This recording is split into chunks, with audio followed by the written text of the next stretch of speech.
Pazartesi sabahı alarm çaldığında dünya senden büyük başarılar beklemez. Kimse senden bir krallık kurtarmanı, bir savaş kazanmanı ya da insanlığı değiştirmeni istemez. Senden beklenen şey çok daha basittir. Kalkman, hazırlanman, dışarı çıkman ve günü tamamlaman. Hayatın büyük kısmı zaferlerden değil, devam etmek zorunda olduğumuz sıradan günlerden oluşur. Belki de bu yüzden bazı oyunlar, kitaplar ve animeler bize diğerlerinden daha yakın gelir. Çünkü onlar kahramanlık hikayeleri anlatmaz. Yorgunluğu anlatır, sorumluluğu anlatır, hayatta kalmayı anlatır. Bugün okuduğunuzda ya da izlediğinizde pazartesi hissi veren birkaç eserden bahsetmek istiyorum. Videoya geçmeden önce abone olmayı ve videoyu beğenmeyi unutmayın. Paper Please'in yüzeydeki hikayesi oldukça basittir. Bir sınır görevlisisiniz. İnsanların pasaportlarını kontrol eder, belgelerine bakar ve ülkeye girip giremeyeceklerine karar verirsiniz. İlk bakışta sıkıcı gibi görünür ama oyunun asıl gücü tam olarak burada ortaya çıkar. Çünkü zamanla insanların hayatlarıyla kurallar arasında sıkışıp kalırsınız. Bir hata yaparsanız maaşınız kesilir. Maaşınız kesilirse aileniz aç kalabilir. Birine yardım edersiniz, sistem sizi cezalandırabilir. Yardım etmezseniz vicdanınız rahatsız edebilir. Bu oyunda dünyanın kaderi sizin omuzlarınızda değildir. Sadece bir sonraki günü çıkarıp çıkaramayacağınız önemlidir. Tam da birçok insanın pazartesi sabahı hissettiği gibi.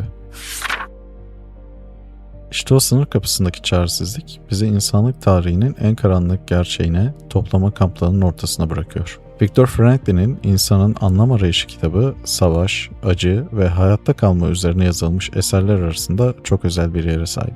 Çünkü kitap sürekli olarak şu soruyu sorar. İnsan her şeyini kaybettiğinde elinde ne kalır? Frankl'a göre bazen bizi ayakta tutan şey mutluluk değildir. Umut da değildir. Anlamdır. Yapmak zorunda olduğumuz şeyin nedenini bulabilmektir. Pazartesi sabahlarını zorlaştıran şey çoğu zaman yorgunluk değil, anlamsızlık hissidir. Bu kitap ise tam tersine en zor koşullarda bile bir anlam bulmanın mümkün olduğunu anlatır. Belki de bu yüzden yalnızca bir psikoloji kitabı değil, aynı zamanda bir dayanma kitabıdır. Fantastik dünyalar genellikle güç fantazileriyle doludur. Karakterler özel yetenekler kazanır, kaderin seçilmiş kişisi olurlar. Kısa sürede kahramanlaşırlar. Grimgar ise farklı bir yol seçer. Buradaki karakterler güçlü değildir. Paraları yoktur, tecrübeleri yoktur. Ne yaptıklarını çoğu zaman kendileri de bilmezler. Bir goblini öldürmek bile onlar için ciddi bir mücadeledir. Bu yüzden Grimgar'ın dünyası fantastik olmasına rağmen şaşırtıcı derecede gerçektir. Çünkü yetişkinlikte çoğu zaman böyledir. Kimse size ne yapacağınızı tam olarak söylemez. Siz öğrenmeye çalışırken hayat devam eder ve her gün biraz daha ayakta kalmaya çalışırsınız.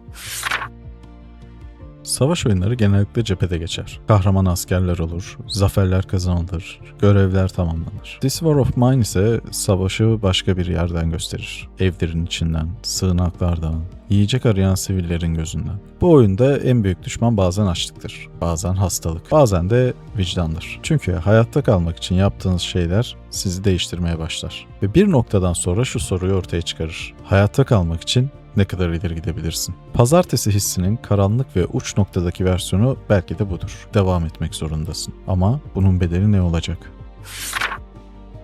Stephen Zweig'in eserlerinde sık sık insanların iç dünyasına yapılan yolculukları görürüz. Ay Işığı Sokağı da bunlardan biridir. Büyük savaşlar ya da büyük kahramanlıklar anlatmaz. İnsanları anlatır, pişmanlıkları anlatır, kaçırılmış fırsatları anlatır. Ve bazen insanın en büyük mücadelesinin dış dünyayla değil, kendi içinde yaşandığını hatırlatır. Pazartesi hissi her zaman yoğun çalışma temposu değildir. Bazen durup düşündüğünüzde omzunuza çöken ağırlığın kendisidir. Zweig'in hikayeleri tam olarak bu duyguyu yakalar.